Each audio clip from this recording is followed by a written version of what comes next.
Hello there everybody and welcome. In this video I got you 10 tips and tricks around gold farming in the Slormancer. We're gonna explore all the different ways and means that I have so far discovered to earn larger amounts of money, and I hope that by the end of this video you have a few ideas for yourself. Because gold in this game is the primary ingredient to increase the stats on your gear, and you can really not have enough of it. So, the first thing, and number one here, Ultimatum.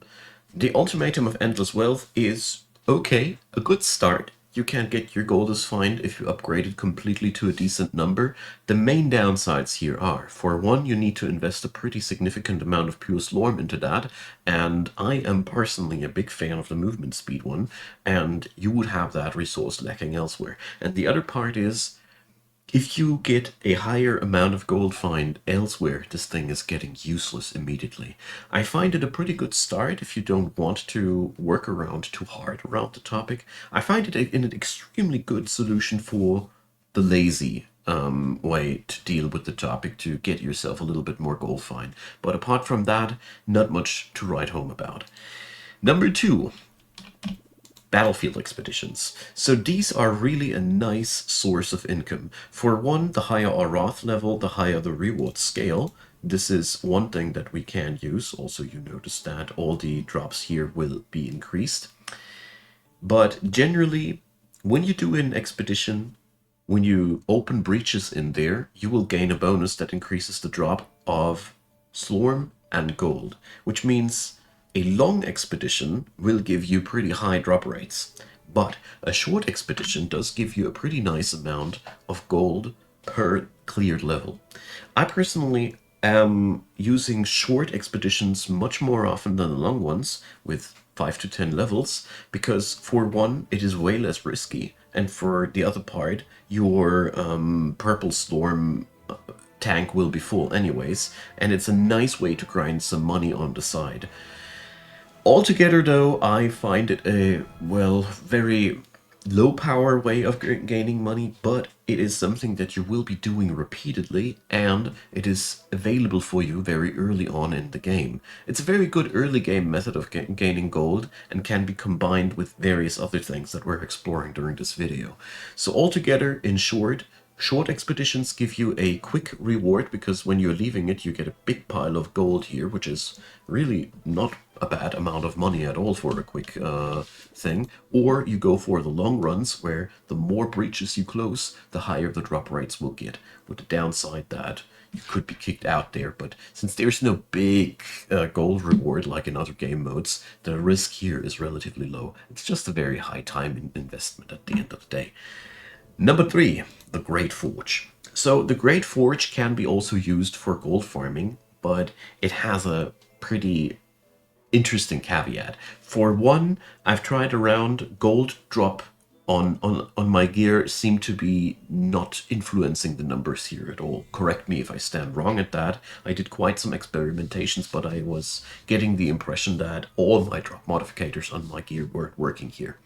If I am wrong here, let me know in the comments. But the interesting part is, when we do waves here in between, we get often the reward to increase our gold drops by a very high number.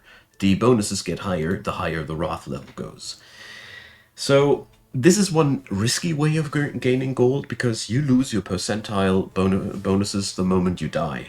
And the other thing I realized, the other day I was trying this out, I had 20 waves without any gold modifying increase on the wave rewards at all. So it is a unreliable way at the same time. But since you want to grind out those runes here in the Great Forge, eventually all of them, it might be an interesting way to spice up your time here a little bit. Altogether, you can get really high amounts of gold out of the Great Forge, especially if you're consistently capable of clearing it out until the higher levels. In other words, the higher your survivability, the more reliable your gold gains will be here. But also pretty time intense, but only reliable when you do a long run, and it has very high variances because it's 100% RNG how many gold rewards you will get. Number 4, selling legendary items. Legendary items are really quite valuable items in pure gold value. The other interesting part that I discovered is dismantling these bad boys into scraps gives you a very specific kind of scrap which you actually can have enough of. The scraps that you gain there will give you the ability to make a epic item a legendary item. The legendary Slormancer is the only thing that I found where these bad boys really mattered. Correct me here again where if I have overlooked something. But in short, dismantling legendary items isn't actually worth it at a certain point in your career, because you will have enough of these fragments, because making items legendary is really effing costly. So altogether, selling your legendary items that you don't need anymore. I personally am curating my collection of items here, trying to get a high level or stuff like that of each and every of these. But beyond that, these are a very good way of earning yourself some money, in case you were dismantling it before. So orange items can be really, really quite valuable. Number 5, the item filter, can be also set up to convert items into gold. I have here, as you see here, 3 different types already converted into gold. I only keep the yellow ones because I want to discard them into fragments.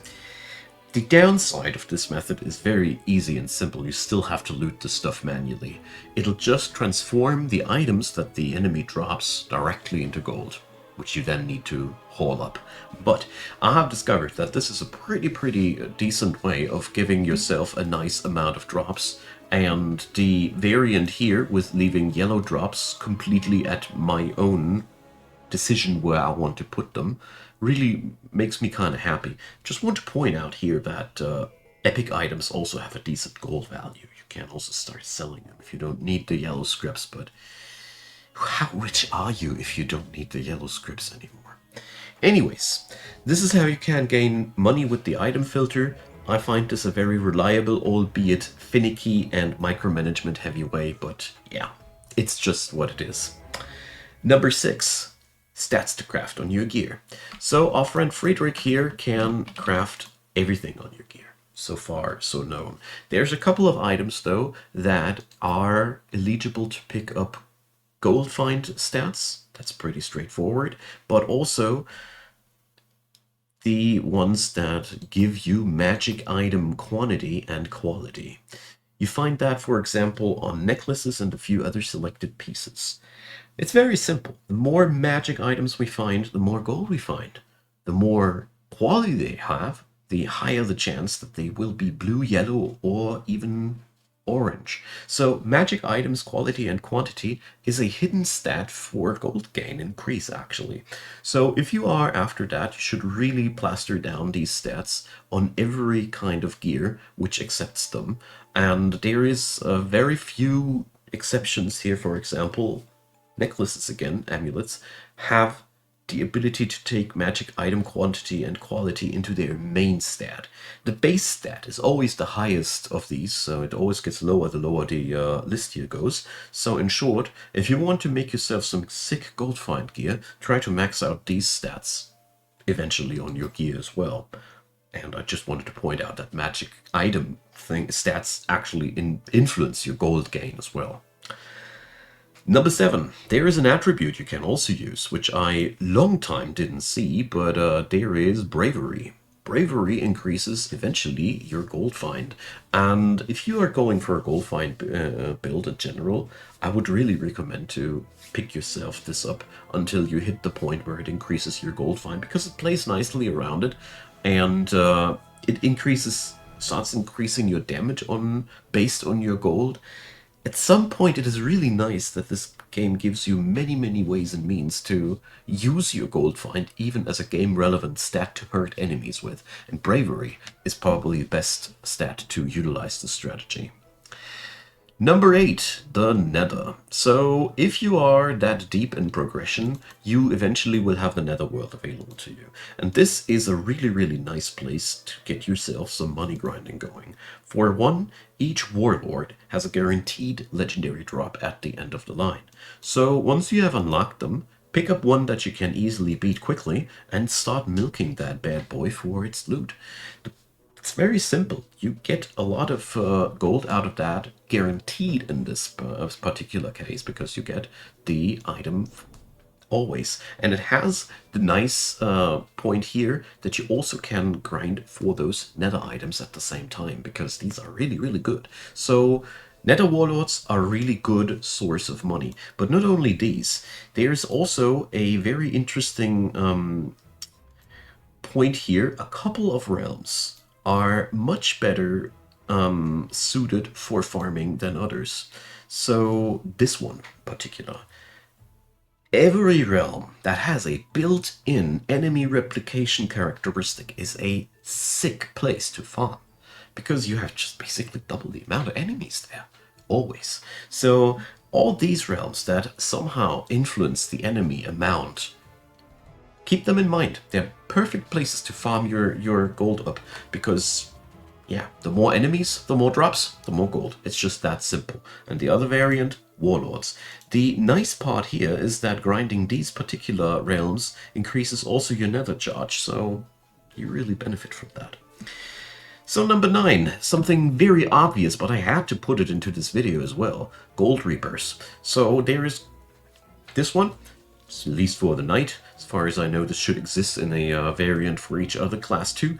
And eventually you can merge these into a another Reaper. It is very simple. It is gold find multiplier. Heck, if you're not using this when you really want to gain more gold, you're just lowering your numbers for no particular reason. The only reason not to use it would be not to have it unlocked yet, which can happen because, you know, you need to collect these bad boys. But this is really one of the simplest and most effective ways to utilize your whole gold finding scheme, and just wanted to put this into this list because I would have felt like I would have provoked the comment section otherwise. So number 10. Now, mix these methods. It is really, I find it not smart to just try to do it with one way. So get yourself a good gear and then do different runs, do different things here and there. Consider maxing out your gold gain while you're doing the Great Forge, and so on and so forth. I find it to be extremely exhaustive and boring if I just do always the same thing for the sake of gold farming. And I don't know, we are all differently wired. I just wanted to point this at the end of this list, that doing too much of one thing can really bore you out. And since gold is a very, very, very, very deep hole in this game, you can really pour stupid amounts of gold onto your gear. I really want to point out, do different things, get yourself some mixture into your gold farming things, and do some progression in between when you have geared up your stuff again. Whatever you do, just stay sane and safe in your mind while gold farming, because, you know, sometimes things can get a little bit captivating. So, if you have anything else to add into the mix here, feel free to. I think I haven't catched everything because it's nigh impossible to do so, especially with a game as deep as the Slormancer. And of course, leave a like, leave a subscribe, and consider donating for the good cause of this channel. Feel free to subscribe to the YouTube channel membership, whatever you might want to do. I really deeply appreciate, and so does my family. Big thanks go out to all of you who do, and a big, big thanks to you especially at the end of this video for watching it, because that's the best way of support, because it doesn't cost anything. And I hope this video was helpful for you, and have a great day. Bye bye.